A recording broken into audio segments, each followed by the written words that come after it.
Хәерле көн, Татарстан, хәерле көн, хөрмәтле телевизор караучылар.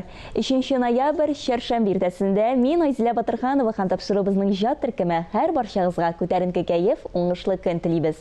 Көннең истәлекле вакыйгаларына килгәндә, бүген халыкара сер саклау көне икән. Шунысы кызык, әлеге бәйрәм кайда һәм ничек барлыкка килгән, кем аны үткәрү идеясын әйткән, булар барысы да сер.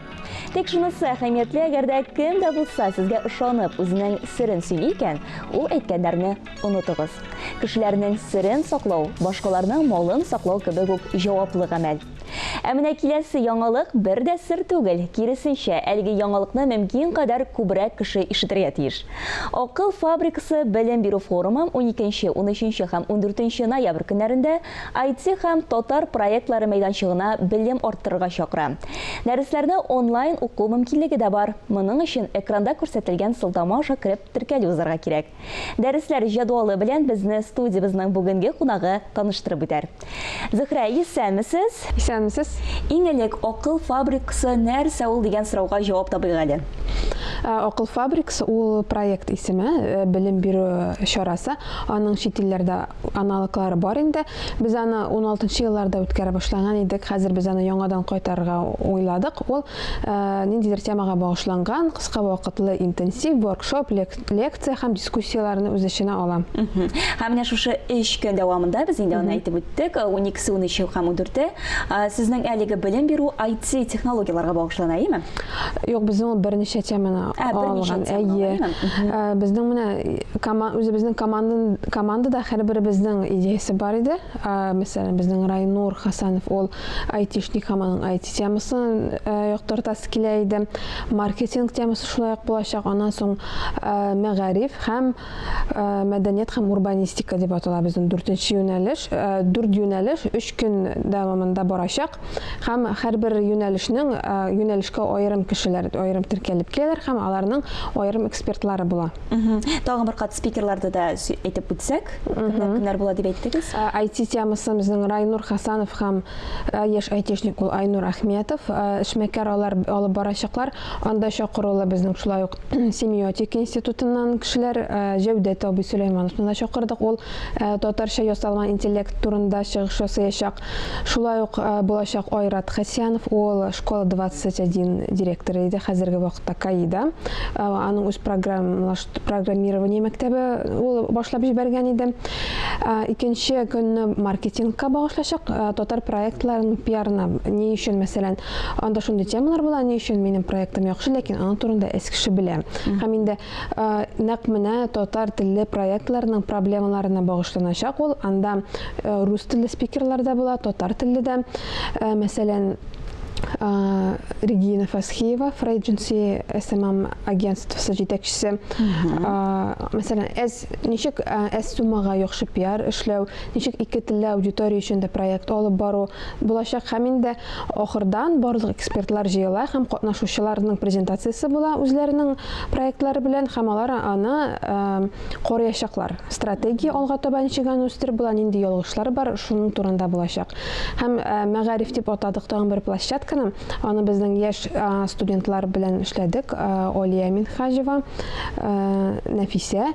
Алар бу инде күбрәк югары сыйныф укучылары һәм беренче курс студентларына, нәкъ менә алардан нинди проблемалар, сораулар борчый, шулардан чыгып без аны эшләдек. Ничек хәзерге заманда профессия сорау проблемасы ничек аны сайлап була, вузда уку файдасы, минусы, бездә укырга, чит илдә икән, ничек чит илдә укырга, яки ничек анда укып кире үзебезгә кайтырга. Яраклы бөтен темаларны да күтәрәсез. Без инде карап үткән идек, Казанда яшәүчеләр моны әлеге форумна офлайн үзләре белән күреп инде һәм инде үз колаклары белән ишетеп тыңлый алсалар, калганнар өчен онлайн форматта да оештырылган. Әлеге форум әйе, без хәзерге вакытта хәл итәбез инде. Онлайн трансляцияны шулай ук эшләргә телибез, сораучылар бар чөнки, ләкин күбрәк офлайн форматка безнең басым ясадык. Чөнки без аны күптән эшли башлаган идек инде. Урыннар анда санаулы. Шуңа күрә инде менә без инде хәзер экранда да күрсәтәбез. күрсәтәбез, шушы сылтама аша кіріп, теркәлү узарга мөмкин. Теркәлү узарга кирәк. Һәм инде һәр теләгән кеше без аңлавыбызча, һәр теләгән кеше әлеге лекцияларны, әлеге дәресләрне тыңлый ала. Һәр теләгән кешегә ачык. Яхшы. Ярый, без инде барлык тамашачыларыбызны ук булмаса да, ләкин инде менә безне ишеткәннәрне барысын да әлеге форумда көтеп калабыз. Бик зур рәхмәт, Зөһрә, бүгенге иртәгезне безнең белән башлаганыгыз өчен. Рәхмәт, бик зур. Социаль челтәрдә Мин Татар флешмобы дәвам итә. Сез дә катнаша аласыз. Моның өчен Мин Татар хэштегы куеп, татар булу белән ничек горурлануыгызны аңлатырга кирәк. Тапшыруыбызның алдагы минутларында Йылдызлы Instagram сәхифәсе. Кызыклы фото һәм видеоларны хәбәрчебез Алия Галиуллина барлады. Йылдызлар тормышының иң кызыклы мизгелләре Йылдызлы Instagram сәхифәсендә. Әлеге сәхифәне сезнең белән бергәләп күзәтербез. Җырчы Рамиля Хайретдинованың әнисе җырлап озатып каршы алганын белә идек. Ә менә бу юлысы бигрәкләр дә инде күңелгә үтеп керерлек җырлый. Хәтта кияү Рамилнең күзләре чылана.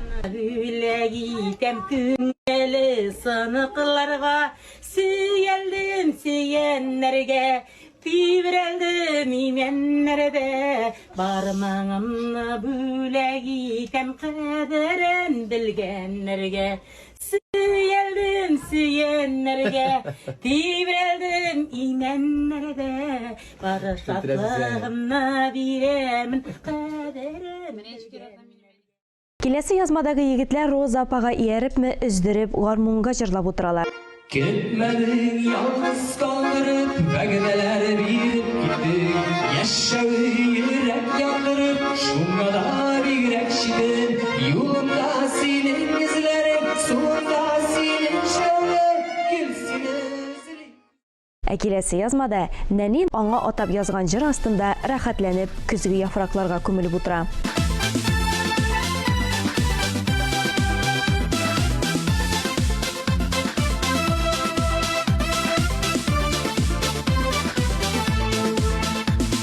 Кайчан гына әле тәпи киттең.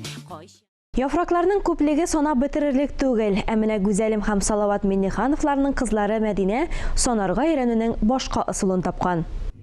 Ничә? 2. 2. Так, дальше. Әйдә. Ничә?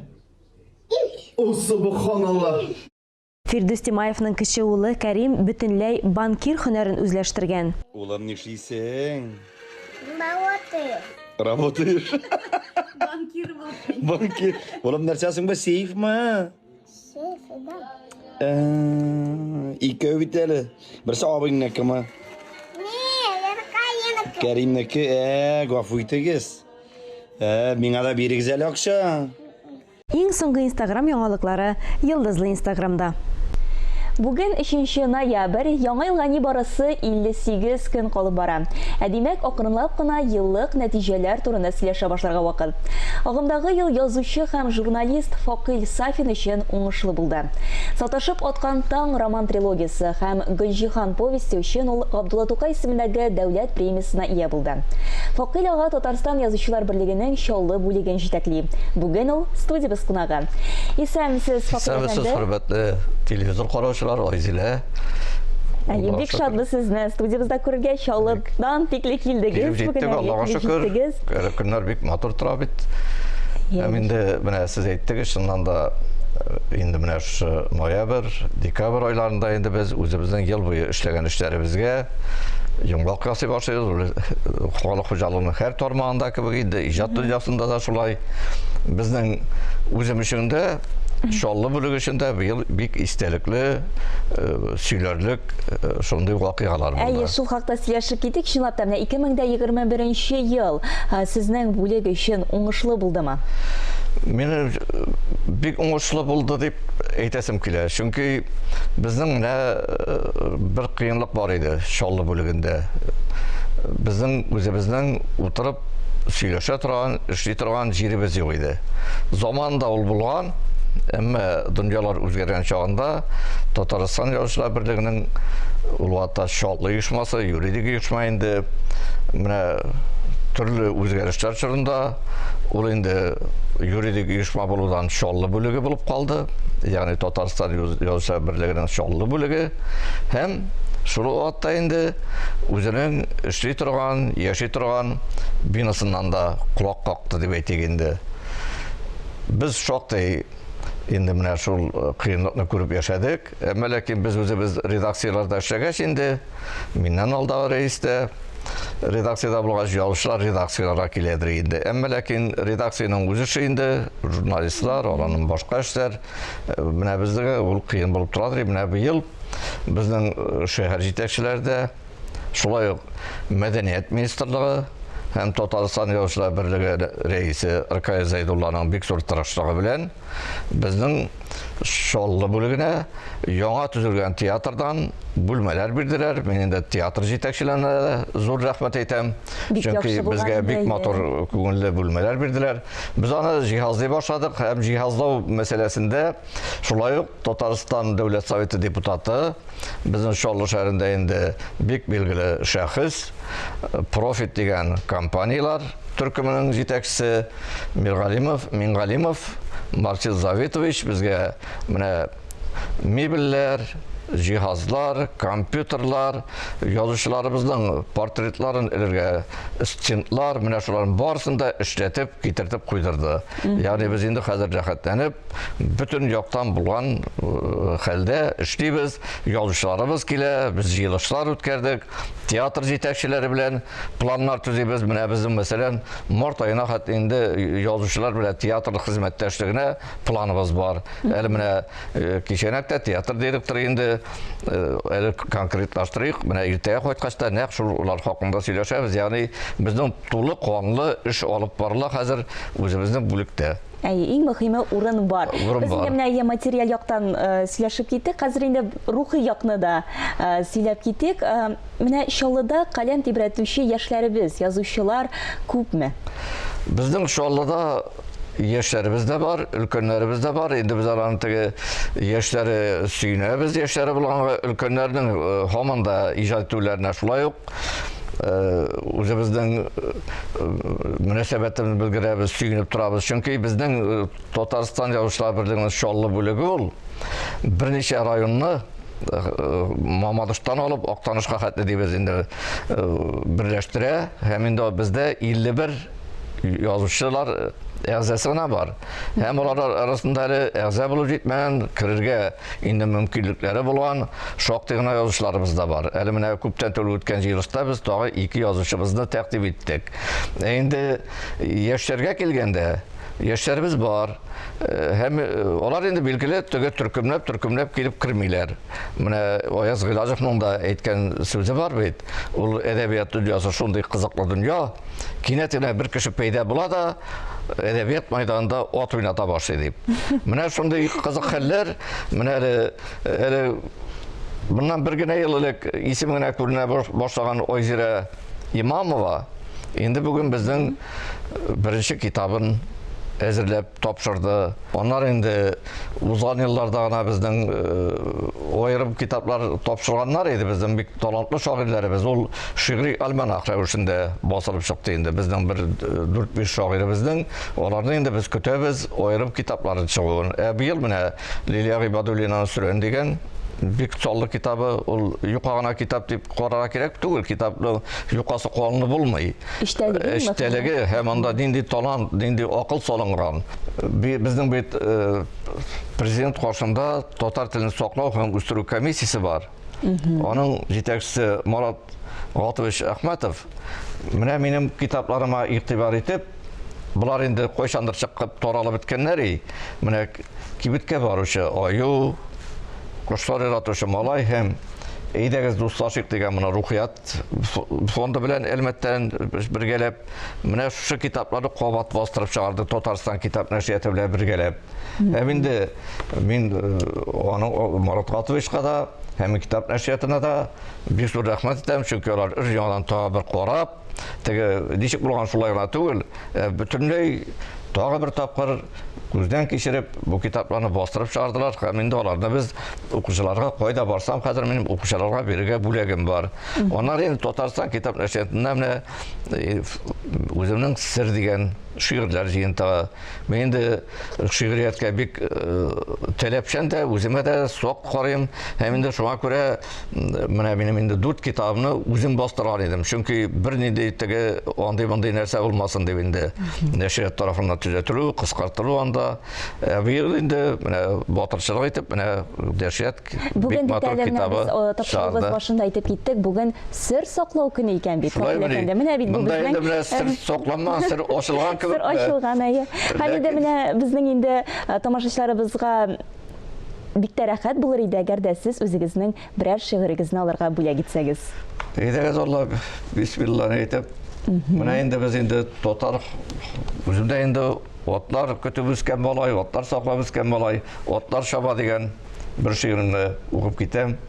Atlar şaba, atlar da var kanatlar, jil yitizmi, atlarmı uylarga da vakitlar, yumurtaklar düp basa, tupur şaptarlar, hey kelip at üstünde, kile gayer tatarlar, olar eli malaygına, olar beygi uzegi, ülkönler jingin sızgana, yeşenedir közleri, kan kızışa, yürek kağa, at üstünde malaylar, 8 yaşlıkka koyttılar, 80 yaşlık babaylar, yollarına şat yapışıp, birigip yatkanlar, yol birigiz at üstünde nık utıra totarlar. İman hem til bir kanattır, tarih ikinci kanat, göz aldından minler öte, bitirip bolmay sanap. Tatar мәңгілік халық ол. Малайлар bile, бар dünyаны sıklandırıp jil uzıp atlar kile. Sabantuyda beygi kıza at üstünde malaylar, 8 yaşlıkka koyttılar, 80 yaşlık babaylar. Yurtaklar düp basa, tupur şaptarlar. Hey kelip kileşekke, utsin tatarlar. Dünyalarını gür kitirip, ilk günlerini gül ettirip, kileşekin türüne uteşegül tatarlar. Men şunday ышаныч белән яшәйм. Әйе, без барыбыз да шундай ышаныч белән яшәйбез. Бик зур рәхмәт, Факил әфәнде, бүгенге иртәгезне безнең белән башлаганыгыз өчен. Һәм инде чынлап та алга таба да очрашулар насыйп булсын. Иртәгә илебездә зур бәйрәм, халыклар бердәмлеге көне. Әлеге көн Россия дәүләтендә гомер кичерүче 190-нан артык милләт вәкилләренең уртак бәйрәме.